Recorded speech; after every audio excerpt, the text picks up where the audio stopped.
महाराष्ट्रातील ताज्या घडामोडी पाहण्यासाठी आजच आपल्या न्यूज 15 मराठी या चॅनलला यूट्यूबवर सबस्क्राईब करा। तसेच इंस्टाग्राम आणि ट्विटरवर फॉलो करायला विसरू नका। न्यूज 15 मराठी, आवाज जनसामान्यांचा। नमस्कार, मी साहिल रामटेके।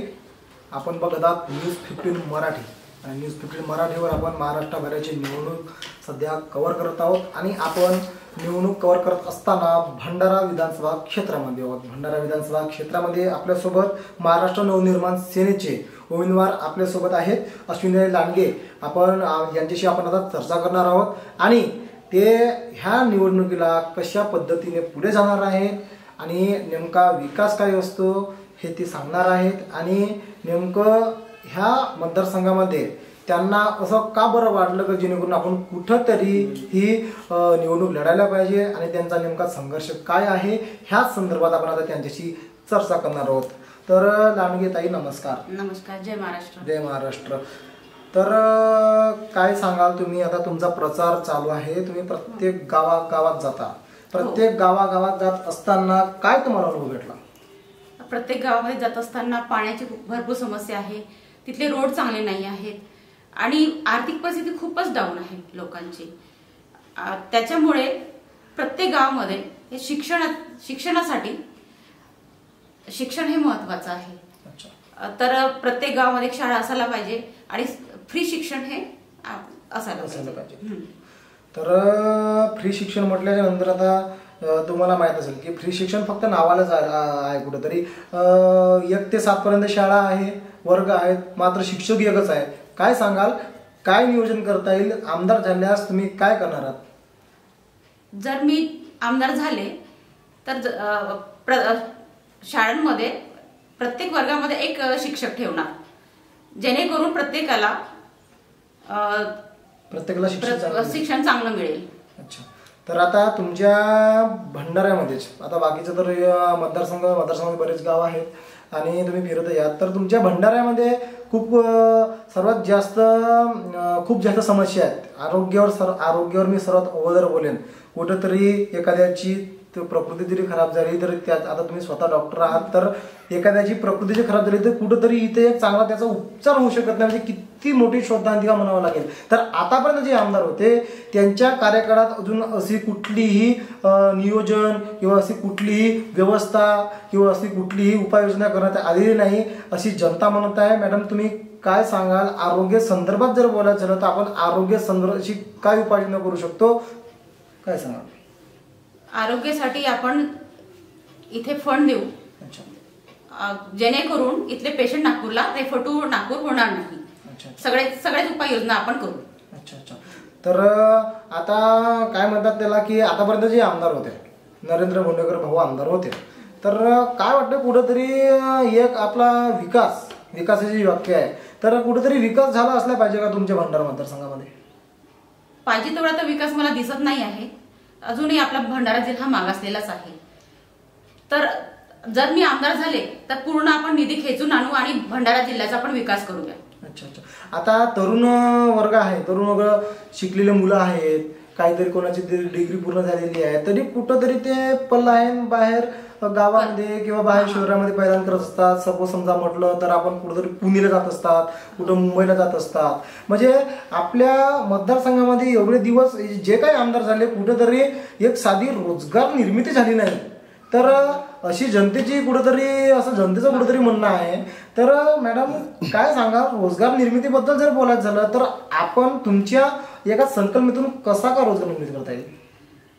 आम्ही इथे कंपनी जे बंद झालेल्या आहेत, भेल कंपनी आहे, व्हिडिओकॉन आहे, ते सुरू करणार आणि एक कंपनी तरी प्रत्येक तालुक्यामध्ये एक कंपनी असायला पाहिजे, जेणेकरून इथले तरुण वर्ग आहे हे पुण्याला मुंबईला जाऊ नये आणि इथेच ते आपल्या फॅमिली सोबत राहणार। जर ते इथले तरुण बाहेर गेले तर आई बाबांसोबत तिकडे असतात, त्यांचं लक्ष पण नसतं। जर इथे कंपन्या आल्या तर नक्कीच त्यांना घराकडे पण लक्ष देता येईल आणि इथल्या लोकांचा विकास होणार। अच्छा, आणि आता विकास तर सध्या तर आता तुम्हाला माहिती आहे विकास आहे नाही आहे, तर ह्या निवडणुकीला तुम्ही ज्या पद्धतीने पुढे जाणार आहात तर काय वाटतं, जनता तुमच्या पाठीशी आहे का?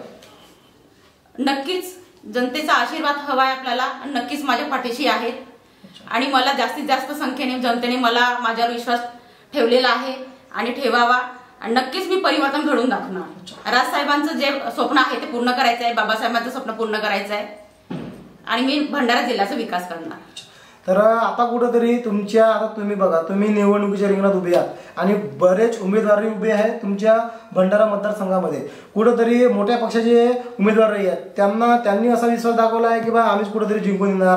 कुठेतरी विश्वास झाला नसेलही तरी कोणीतरी म्हणतात की आपण विकास झाला नाही तर आपण कुठेतरी विकास करू. काय वाटतं तुम्हाला, कुठेतरी चॉकलेट दिल्यासारखा, कुठेतरी लॉलीपॉप दिल्यासारखा, कुठेतरी एक खोटं आश्वासन दिल्यासारखं असेल का? हो हो, ते खोटं आश्वासनच आहे. कारण आता आपण भंडारा जिल्ह्याची परिस्थिती बघतच आहोत, एवढ्या वर्षानुवर्ष बघतो, एवढे आमदार झाले, खासदार झाले, पण जैसे थे अशीच परिस्थिती आहे. त्याच्यामुळे हे लॉलीपॉपच आहे.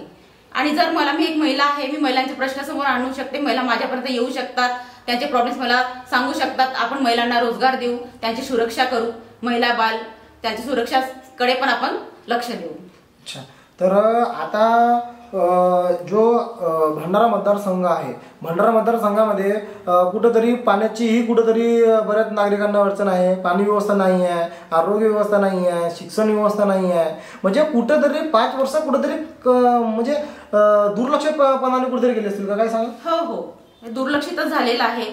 आता बघा, आपले खासदार इकडे असतात माडा कॉलनीला वगैरे, पण माझी ताई तिकडे असते. म्हणजे साधं त्या कॉलनीचं जे पाण्याचा प्रश्न आहे तो सुद्धा दूर झालेला नाहीये.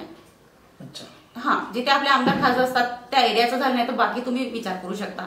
इथे मी जिल्हा उपाध्यक्ष होती तेव्हा आपलं मंगल पांडे वाड आहे, तिथे जे नळ असतात तर दूषित पाणी यायचं. साधं 1-1 वर्ष नाल्या साफ नाही व्हायच्या. हे असा प्रश्न आहे. माडा कॉलनीमध्ये पाण्याचा प्रश्न आहे. शहरामध्ये एवढा आहे तर खेड्यापाड्यामध्ये असणारच आहे, म्हणजे आहेच. मी आता फिरत आहे गावगावमध्ये, तर पाण्याचा प्रश्न खूप बिकट आहे. आणि आरोग्याचं म्हटलं तर तो आहेच. आरोग्य समस्या भरपूर आहे. आपल्याला रेफर टू नागपूरच करावं लागतं.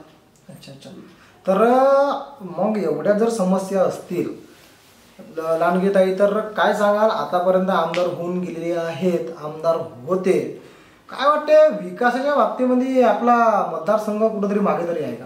हो, मतदारसंघ खूप मागे आहे. त्यांना कसं लॉलीपॉप दिलं असतं, त्याच्यामुळे जनतेला कळत नाहीये.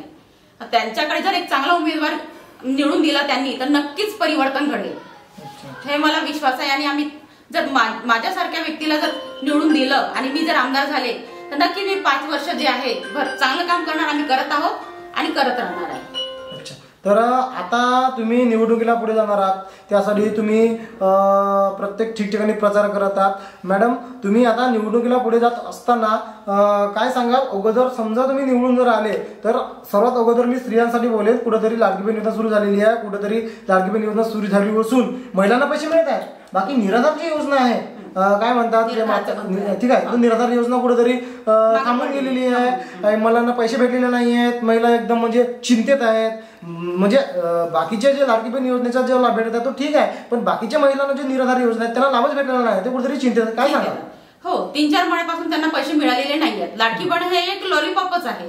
ते कसं आता इलेक्शन असल्यामुळे ते महिलांना देत आहेत, पण आपण इकडे बघा, इकडे 1,500 रुपये तुम्ही देत आहात, पण तिकडे महागाई किती वाढली. आता एक साधी मेथीची भाजी आपण घेतो म्हणजे 40 रुपयाला आहे. हिवाळ्यामध्ये 10 रुपयाला 4-4 जुड्या मिळायच्या. एक म्हणजे आपण एक सुशिक्षित वर्ग त्यांनाच भार सोसावा लागतोय, तर गरीब जनतेने कसं सोसणार, हा एक मुद्दा आहे. तर आता निवडणूक, आता काय म्हणतात, काही दिवसामध्येच आता तुमची निवडणूक आहे.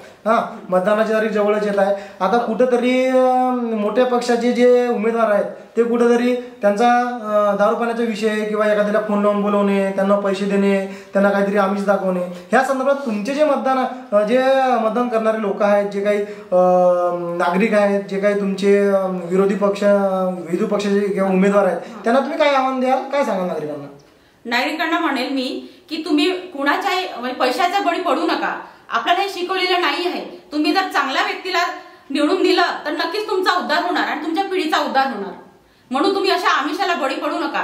1000-2000 रुपयांनी आपलं काहीच होणार नाहीये. जर आपल्या इकडे कंपन्या आल्या, आरोग्यसेवा चांगली असेल, शिक्षण व्यवस्था चांगली असेल तर आपलं खरंच सगळ्यांचा विकास होणार.